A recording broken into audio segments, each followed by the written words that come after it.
रिश्वतखोर है कि क्रेता विक्रेता को बरगलाता है, अधिवक्ताओं के साथ तुम ताम करता है।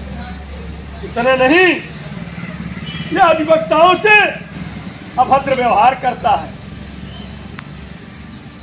इतना ही नहीं, वो तमाम लोगों को अधिवक्ताओं की छवि खराब करने के लिए परिणामों में भारी उलटफेर करता है। ऐसे उपनिबंधक को भारतीय जनता पार्टी की सरकार में सही की लड़ाई होती है। भाजपा की सरकार को बदनाम करने वाले यह उपनिबंधक को हमने हटाने के लिए ये आज जो क्रमिक अनशन की शुरुआत किया है, ये अनशन तब तक चलेगा, ये अनशन तब तक चलेगा जब तक उपनिबंधक नौतनवा हट नहीं जाएगा। इस उपनिबंधक को हटाने के लिए हमने एक रणनीति बनाया। हमारे आंदोलन 4 चरण में होंगे। पहले चरण में नौतनवा तहसील में धरना प्रदर्शन होगा, तमाम आंदोलन होंगे, और दूसरे चरण में नौतनवा गांधी पार्क पर उपवास व्रत रखेंगे।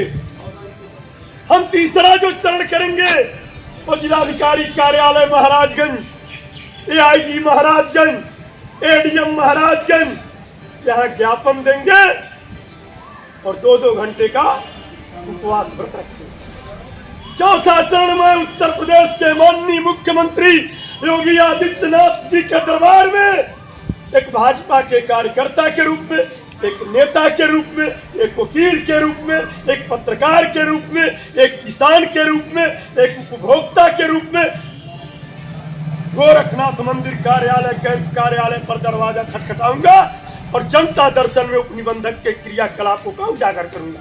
इतना ही नहीं, मैं लखनऊ भी जाऊंगा यदि किन्हीं कारणवश मुख्यमंत्री जी से भेंट नहीं हुआ तो। तथाकथित कुछ लोग उपनिबंधक को बचाने का ठेका ले लिए। मैं नाम नहीं कहना चाहता, लेकिन अपराध करने वाले से ज्यादा दोषी अपराध को छिपाने वाले और अपराधी का मनोबल बढ़ाने वाले लोग दोषी माने जाते हैं। ऐसा आईपीसी कहता है, नगेंद्र शुक्ला नहीं। हम एक अधिवक्ता है और हमारी लड़ाई केवल अधिवक्ता तक सीमित नहीं है। हम देश के कानून और व्यवस्था बनाने के लिए, हम देश के सर्वोच्च अदालत में अपनी बात रखने के लिए स्वतंत्र है। और यदि हमारी बातों को नजरअंदाज सरकार करती हो, प्रशासन करता हो, और चाहे कोई भी करता हो, तो यह अधिवक्ता स्वतंत्र है। अंतर इतना है, हम कलम से लड़ेंगे, हम कानून से लड़ेंगे, हम छेड़ेंगे नहीं, और कोई छेड़ेगा तो हम छोड़ेंगे नहीं। और जिन लोगों ने सौदा कर लिया है उपनिबंधक को बचाने के लिए, उनको चेतावनी देता हूं कि उपनिबंधक को बचाने वाले तथाकथित दलाल कान खोल कर सुन लो। नगेंद्र शुक्ला सर झुका सकते नहीं, सर कटा सकते हैं।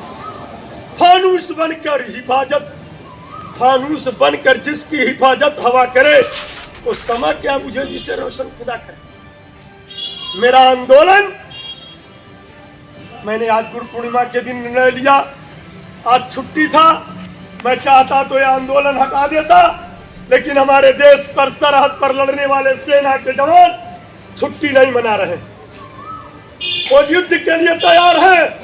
और एक मैं आंदोलनकारी जब छुट्टी के नाम पर अपना धरना प्रदर्शन स्थगित कर दूं तो एलआईओ की रिपोर्ट जाएगी कि ऐसे कायर लोग इस भारत में हैं कि देश की सीमा पर लड़ने वाला जवान अपनी छुट्टियों को रद्द करके देश को बचाता है, और नौतनवा तहसील में ऐसे कायर वकील है कि छुट्टी के दिन अपना अनशन स्थगित कर दिया। इसलिए हम अनशन स्थगित नहीं किए, हमारा शुरुआत आज से हुआ है। हम एलआईओ के लोगों से कहना चाहता हूं, आज मैं अभी सीओ से पत्र व्यवहार करूंगा। मेरे आंदोलन स्थल पर 1 एसआई और 4 सिपाही की ड्यूटी लगाया जा, क्योंकि मुझे सुरक्षा व्यवस्था को लेकर अनशन स्थल पर कुछ अराजक तत्व विवाद करने पर आमादा है। मैं अभी सीओ से मिलूंगा, अभी उनको एक पत्र दूंगा।